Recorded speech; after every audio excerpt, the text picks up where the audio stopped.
What's up for July? Use Saturn as your guide to a tour of the summer Milky Way. Hello and welcome. I'm Jane Houston Jones from NASA's Jet Propulsion Laboratory in Pasadena, California. Saturn continues to dazzle this month. Its wide rings and golden color provide a nice contrast to nearby Mars and Antares. Below Saturn lies the constellation Scorpius, which really does look like a scorpion. Through binoculars or telescopes, you'll be able to spot two pretty star clusters, a compact or globular cluster M4 and an open cluster M7. M7 is known as Ptolemy's cluster. It was observed and cataloged by Greek-Egyptian astronomer Ptolemy in the 1st century. Climbing north, you'll be able to spot the teapot shape, which forms part of the constellation Sagittarius. The center of the Milky Way is easy to see. It looks like bright steam rising from the teapot spout.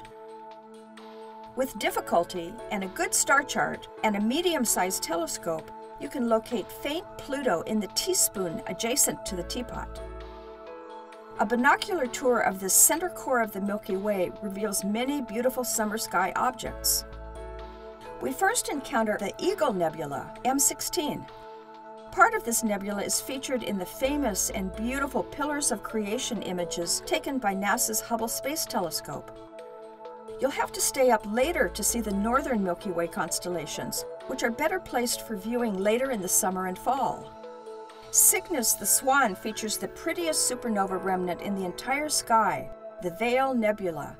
It's too big to fit in one eyepiece view, but luckily there are 3 sections of it.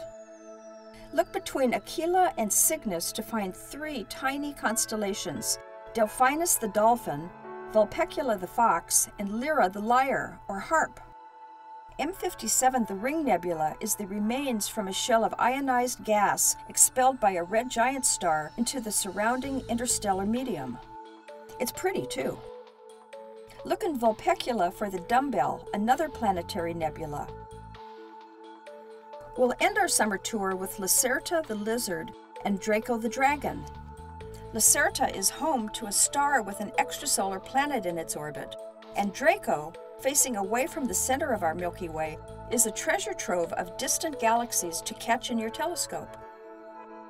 You can catch up on current missions and space telescopes studying our Milky Way and beyond at www.nasa.gov. That's all for this month. I'm Jane Houston Jones.